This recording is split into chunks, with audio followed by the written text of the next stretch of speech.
On day one, which was October 29th of our Holy Land trip, we went in the morning and went to Seeds of Hope, which is a school for Palestinian children.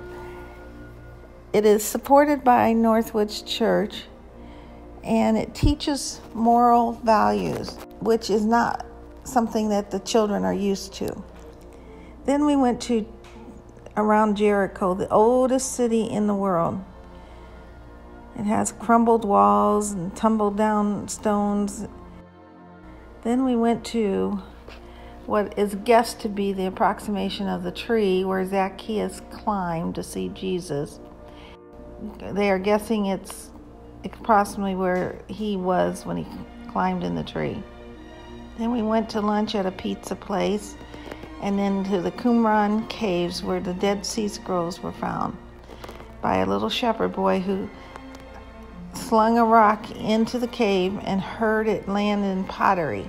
When he went in to investigate, he found the Dead Sea Scrolls. We then went down to the Jordan River, and we got reconsecrated or baptized where Jesus was baptized. That was a very emotional experience. We loved it. Then we went and had ice cream at a place and celebrated a couple of birthdays of people on the trip. And then we went to the Judean desert where we just reflected on all of God's handiwork. It was pretty special. And then we went back to the hotel. This is day 2 of our Holy Land trip. We started the day by taking a cable car ride to the top of Masada, which is a mountain where Herod's magnificent palaces and fortress were built at the top of the mountain so he could see any enemy approaching. It was quite amazing, the architecture, and you wonder how in the world they ever were able to build something like this on the side of a mountain. While up there, we went into a monastery, and I had to wear a covering over my legs when entering the monastery because of religious reasons. Pam got a refreshing, freshly squeezed pomegranate drink from a vendor up on the mountainside. While up there, Cal had a great time of teaching to all of us on the mountaintop. Next, we went to En Gedi Spring, where David encountered King Saul and hid in the caves. Later on that day, we went to the Dead Sea, where the water is 30% salt, and nothing can live in the water. When you get in the water, you automatically float, which is really weird. The bottom was very slippery and muddy, and it was very easy to fall. The mud is supposed to have great medicinal qualities, and it did make your skin feel soft. Day 3 of the Holy Land trip. We started the day visiting the Mount of Beatitudes, the scene of the Sermon on the Mount. This was a solemn experience overlooking the Sea of Galilee and sitting on rocks on the grassy hillside. Cal taught us about the Beatitudes, and then we all split up on the hillside for a quiet time. This was a very moving experience. We then traveled a short while to the Church of the Primacy of St. Peter, located on the Sea of Galilee. Next, we explored the ruins of Capernaum, which was Jesus' home base during his ministry. Cal once again taught us, and we had a special time of prayer and anointing for any who requested prayer for a specific physical or spiritual need. For lunch, we went to Venus Restaurant and had St. Peter's fish.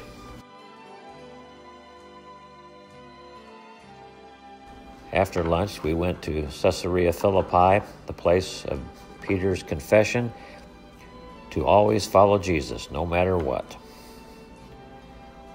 We ended the day at the Golan Heights, which was the site of the Six-Day War in 1967. We toured the bunkers and had a great history lesson from Marty, our Jewish tour guide. It is now day 4, November 1st, 2019. We started our day on the bus going to visit Nazareth Village. This is a replica of the city where Jesus grew up and what it was like back then. It was very interesting seeing how things were done. We saw threshing floors, wine presses, how they made rugs, how they made any kind of cloth, how they made tools, lots of olive trees and grapevines. After that, we went to visit Megiddo, the ancient fortified city and site of Armageddon.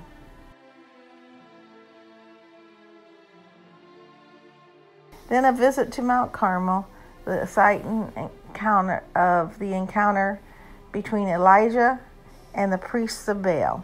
And then a wonderful boat ride on the Sea of Galilee. This may be one of my favorite things. Daniel, our captain, sang some songs and sold some wares. It was great and lots of fun.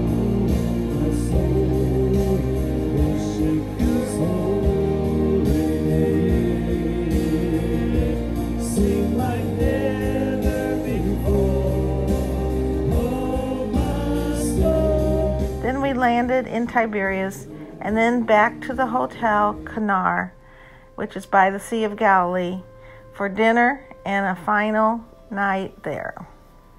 On to the next hotel. Day 5, November 2nd, 2019. Our bus ride this morning was to the Hamayan Congregation Church in Kfar Sava. This is a sister church of Northwoods in Peoria, which they financially support. They experience worship in a lively manner, and some of our group joined in the time of worship.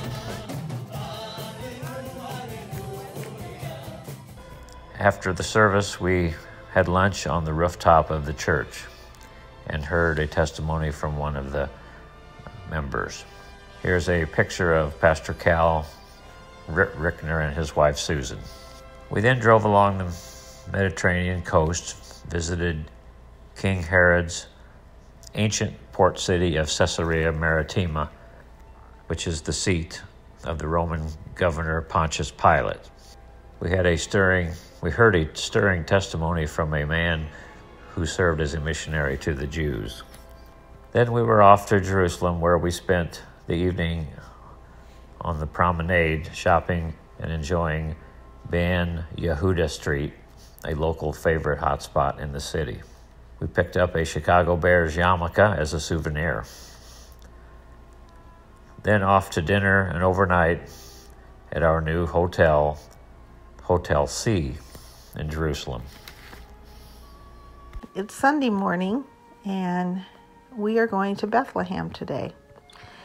We went to the largest evangelical church in Bethlehem. We had to go through security to get in there into Bethlehem. It is a walled city. They are very oppressed there. Cal preached at the church service and with an interpreter. Then off we went with one of the parishioners, Akram, who was the piano player, and he took us around the city.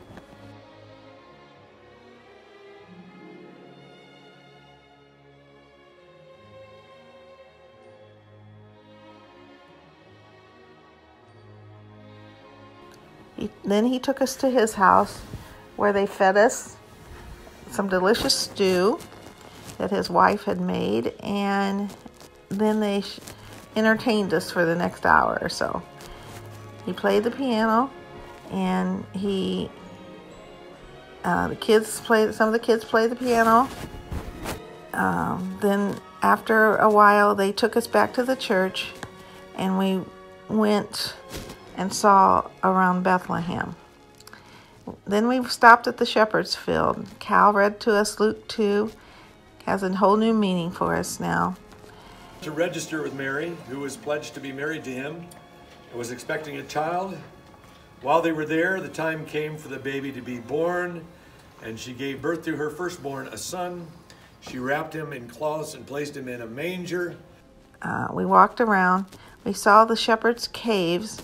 It's where they keep the sheep out of the elements, and especially the sheep that's going to be sacrificed. It has to stay perfect, so they wrap it in swaddling clothes and keep it in the cave so it doesn't get scratched up or anything. Then we went to the Church of the Nativity, and this is supposedly where Jesus was born, underneath here.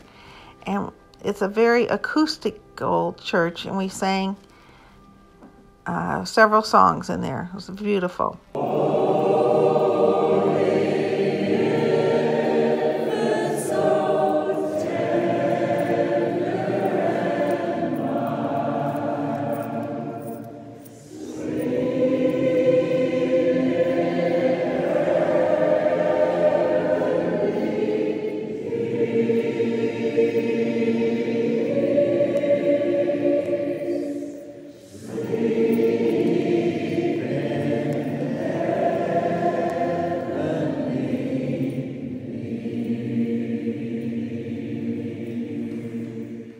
Then back to Jerusalem, and this is our first glimpse of the Western Wall. So we're on the outside of the Western Wall, going through a very short gate there. I think it was called the Dung Gate. And then we went to a restaurant, and then back into the regular part of the Western Wall.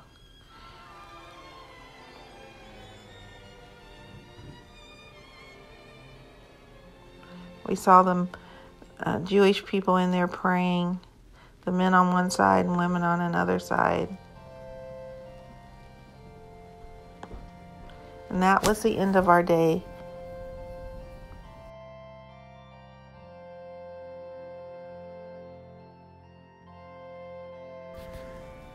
Day 7, November 4th. The day began visiting the site of where King David's palace once stood. The rocky ruins that we witnessed were quite impressive. Next, we went to Hezekiah's tunnels, which were long tunnels built by King Hezekiah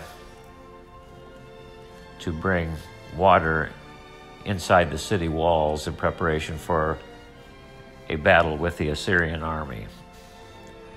One of the tunnels is 600 feet long, and it is partially filled with water, and the shorter dry tunnel also exists.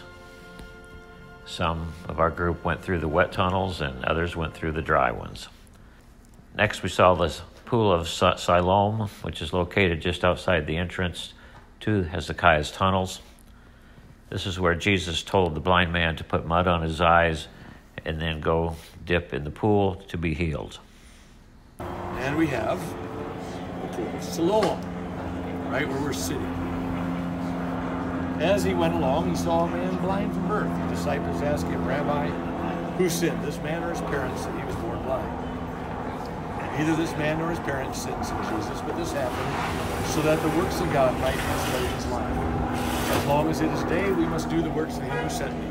Night is coming when no one can work. While I'm in the world, I am the light of the world.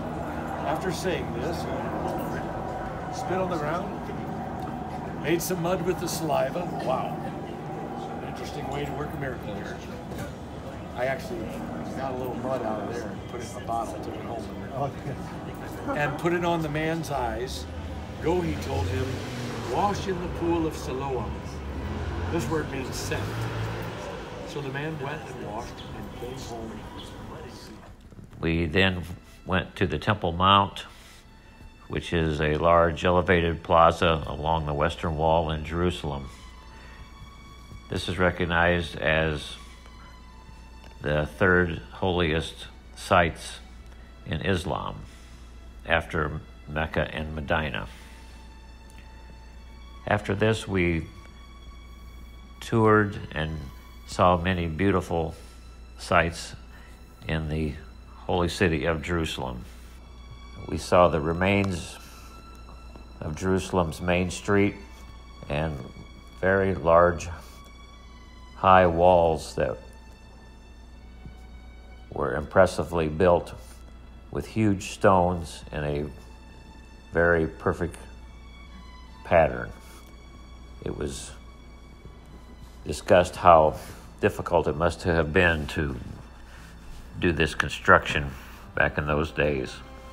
The last stop of the day was at the Holocaust Museum, which honors the 6 million Jews that were killed in the Holocaust back in the early 40s.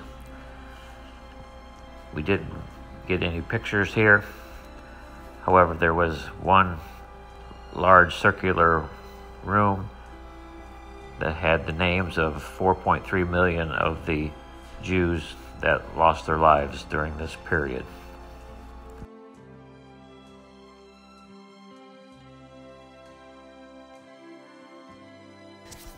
November 5th, we began the day at the Mount of Olives, where Jesus ascended back into heaven and will return someday.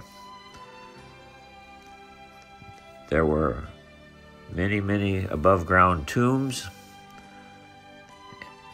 and the belief is that they were buried here so that they would be near to the return of Jesus and they would rise first. Then we went to the Garden of Gethsemane, which is a walled area where Jesus spent the night praying with his disciples before he was crucified. Cal taught us there, and then we spent some time around the garden alone in a quiet time. After that, we drove by the place of the skull called Golgotha, which is the place where Jesus was crucified. Then we went on to the garden tomb, and we're able to go inside it and see the place where Jesus lay, which was on the right side of the tomb, with the left side being the area where the body was prepared for burial.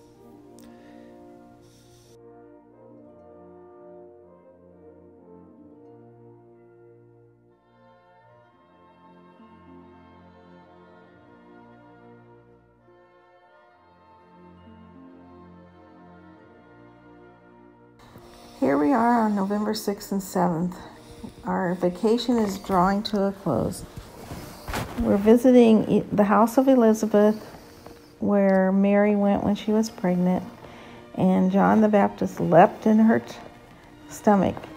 Then we went to the church of John the Baptist, and inside they were doing a lot of renovation, but we saw many statues, and then where the archway is supposedly where John the Baptist is buried.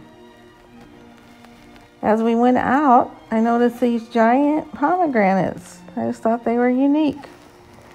And then we went to the Valley of Elah. We heard the story of David and Goliath, and I'll let Marty tell you about that. David's going to arrive coming down the road that we just did from Bethlehem. And he's going to arrive, and he's going to see there's a commotion out there in the camp, in the field. And apparently, Goliath has been doing this twice a day. Morning and afternoon, he's coming down twice a day, doing his bellowing boasts. Come on down, bring me a man. Mano a mano, let's settle this whole thing with just one death.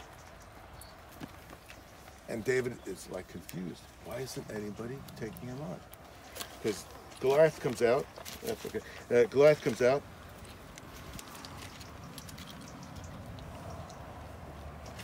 As he talked with them, the champion, the Philistine of Gath, Goliath by name, came up out of the ranks of the Philistines and spoke the same words as before. And David heard him. And David says, come on, guys, let's do this. When the words that David spoke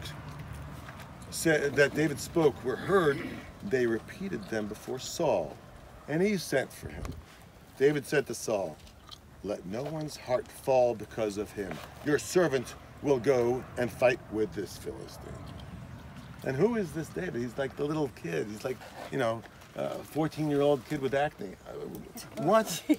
And Saul looks down at him and says, you're not able to go against this Philistine to fight with him, for you are just a boy, and he has been a warrior from his youth. But David said to Saul, and we went into the valley and picked up stones. One of the questions they asked us was, where are you going to throw your stone? What are you going to do with your talents? It really made you want to think. And then we went to the Elvis lunchroom and had our only hamburger. But you can't have cheeseburger because they don't mix dairy and meat. And then we went past where there's stones and there are ruins of houses that were underground, and they've dug them up. Then we went to a church, and I can't remember the name, and we sang in it. We sang several songs, but here's a sample of one.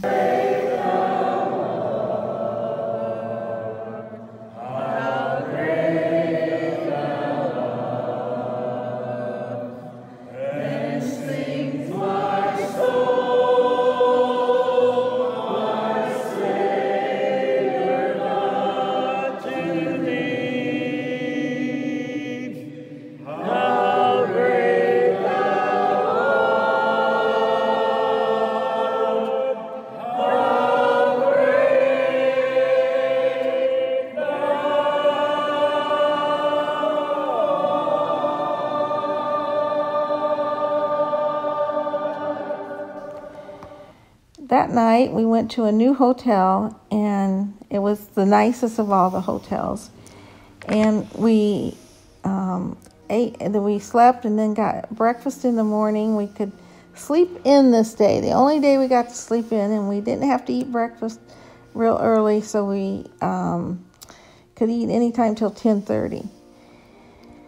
And then we went outside, and we were on the Mediterranean Sea, and we walked along the beach, enjoying just the beauty of God's handiwork. Then we had to pack our stuff up because at 3:30 in the morning we're going to leave again. But then we got back on the bus, and we went down to, it's called Jaffa, but we pronounce it Joppa. That is where Jonah was swallowed by a whale. And we walked through the old city. It's the old city of Jaffa. And it was quite interesting. Marty once again told us about a story about these pillars there. Okay, so we've got Joshua and the fall of Jericho. We've got Abraham and Isaac and the near sacrifice. Ram substitute. How about this one? Okay, wow. Excuse me. What's this? And what's this? Hair. You found it. How about wings? Oh, caravan? Wrong. Jacob's ladder? Jacob's ladder. Yep. And here's Jacob over here. I was wondering if that's what I was looking at. Here his nostrils, he's actually snoring as he's dreaming. With his head on a rock. And he dreams of angels going up and down the ladder.